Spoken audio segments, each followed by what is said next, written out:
Welcome to Felix Football Exclusive. Let's talk about Manchester City. What is Pep Guardiola doing actually?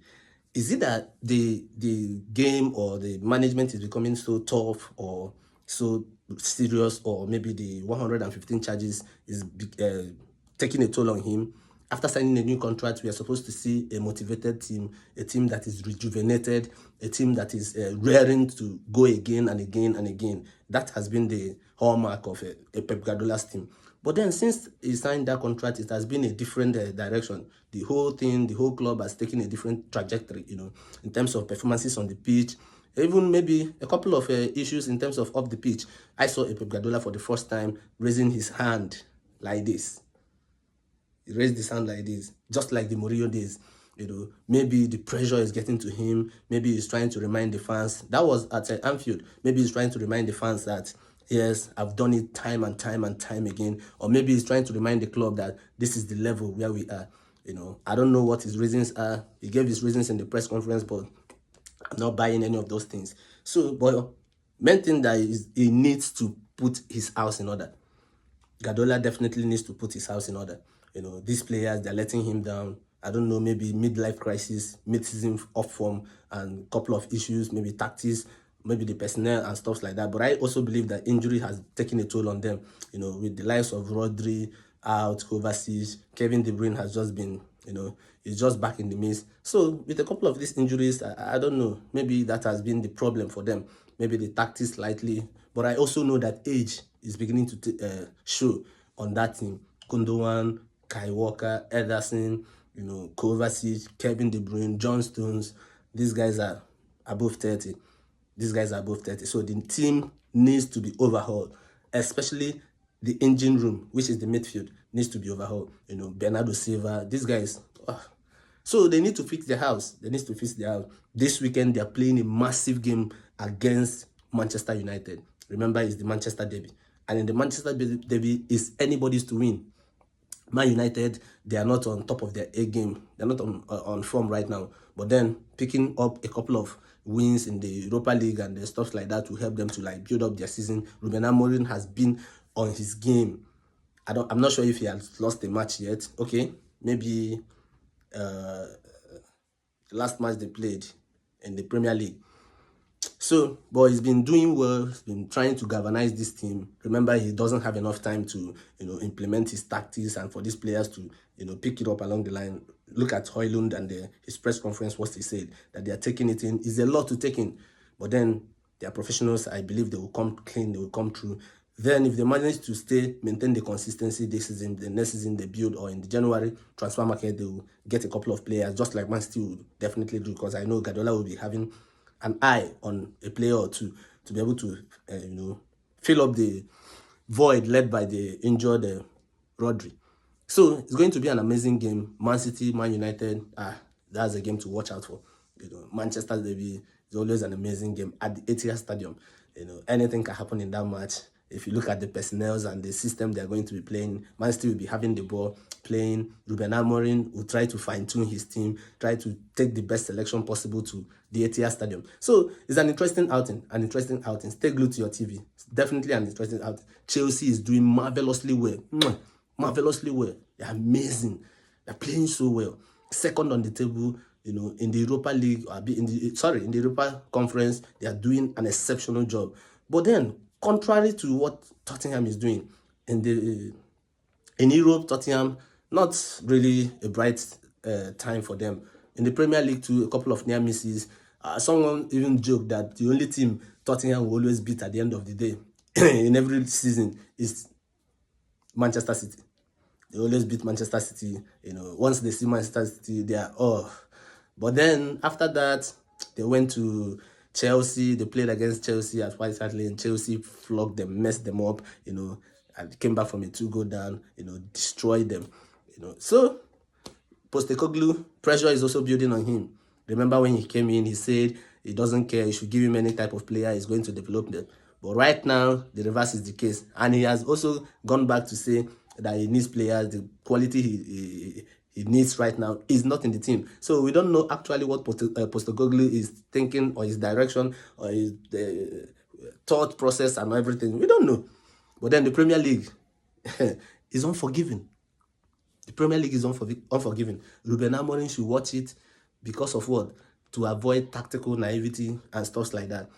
Don't let the inconsistency or the complacency that has crept in over the years in this Manchester United style to take a hold of you. Because right now, these boys, as much as they play well, they keep possessions and stuff like that, but in terms of high pressing, sustaining that intensity for 90 minutes is not there. And that makes me to say that Man United are a lazy team. Honestly, they're a lazy team. Then elsewhere, Liverpool massively on top of their game. They are performing so amazing, so amazing. There is nothing to talk about in Liverpool. Just to keep it going, keep it going, keep it going. And a slot first season in Premier League is doing massively well. So congratulations to them for what they are doing. And Arsenal, if this season the Premier League eludes Arsenal, it's going to raise the fundamental question on Arteta. It's going to bring up an issue on Saka, Odegaard, and the rest of them. In terms of these guys might even want to change club. They might want to go to the bigger clubs or the big clubs to be able to lay their hands on the trophy. So Arsenal need to watch it this season. Remember, I keep telling you people that you cannot win a league with Kai Havertz playing as a number 9. So in January, transfer market is an opportunity for you to go out there and look for a striker. Osimhen is there, Vlahovic of Juventus is there, Oli Watkins is there. A couple of sweet strikers that you can get. Victor Gyökeres is there. So see what you can make of it, and bring a striker, someone that guarantees you the goal in the tight moments, in the dying minute. It gives you that goal. It gives you the tiebreaker. So that is for Arsenal. Then elsewhere, we'll be talking about La Liga. When you talk about the Real Madrid, well, they are trying to patch the leakages and stuff like that. But we know that a couple of issues has befallen Real Madrid, especially Mbappe. When you talk about upsetting the established order in terms of the dressing room, Mbappe coming in there. Remember what Barcelona president said earlier on when Mbappe was signed? He said that Mbappe is going to disrupt the dressing room. And that is exactly what is happening. Now, it may not be in terms of hatred, it may not be in terms of tussle between a player and the other, but in terms of tactics, in terms of the system, in terms of positions people pick up in the pitch, in terms of selection headache on the manager Ancelotti, it has shown, it has been evident. At some point we saw Bellingham reacting to Mbappe's near misses on the pitch and a couple of other issues that are befalling them. But right now, they are piecing their house together, trying to find the best solutions for them. But then, results haven't been great, especially when you talk about the Champions League. But kudos to the win they got against Atlanta. It tells you that they are a work in progress, and so many things are happening for them right now. So, it's an interesting time in La Liga. Interesting time. Madrid, if they win their outstanding match, they will be 1 point ahead of Barcelona. This weekend they are going again against Rayo Vallecano. You expect Madrid to always win. You expect them to win. Barcelona against Liga, you expect them to win. Atletico Madrid is a club that is fast picking form. The pace they are going in the Champions League, they are amazing. In La Liga these days, look at the match they played in La Liga the other time. I think from 3-1 down or so, they won the match 4-3. That was amazing. A convincing win.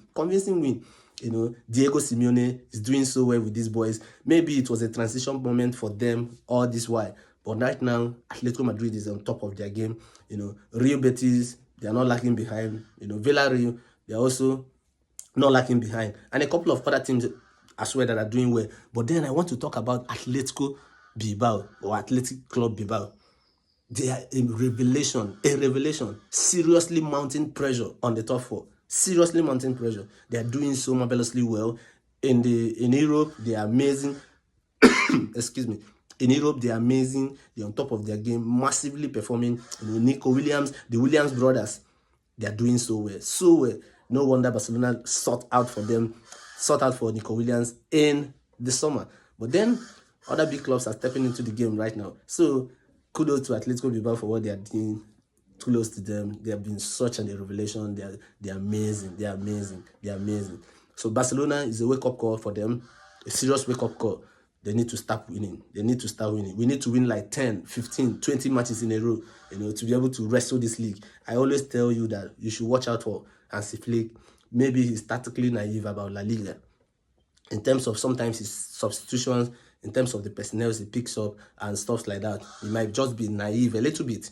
I'm not saying he's totally naive, but a little bit of naivety always creeps in terms of what he does. I don't know it all anyway. He knows better than me. He knows the players. He works with them better than me. But from what I see on daily basis, I see that naivety creeping in in his team. And that's the reason why sometimes the games they are supposed to win, they don't end up winning it. But then, that's football. In Italy, is an amazing experience. Atlanta on top of their game. AC Milan, their form has decimated. I don't know. They struggle these days to win game 3-2, 1-0, 2-1, and stuff like that. But let me continue. Inter Milan also, they're not that lagging behind anyway. Juventus massively coming into form and stuff like that. So it's an interesting time all around in the world of football, especially in Europe top 5 leagues. Interesting time. Look at the strikers, look at the top scorers, the top performers in Europe. These guys are amazing. Lamine Yamal, Saka, Harry Kane, Haaland, has not been scoring, but then got a goal in his last match against Crystal Palace. Mo Salah, these guys are so amazing, so wonderful. Cole Palmer, I can go on and on. The list is so long. I've even forgotten some players. So, interesting time for football. Stay glued to your TV. It's another weekend. Enjoy it massively. We'll be back again to analyze and see what you think about football. Once again, meet me at the comment section. Share your thoughts, share your predictions, share your comments with me. Let's engage and interact and see what we think about football. Thank you so much. FCB to the world. Mwah.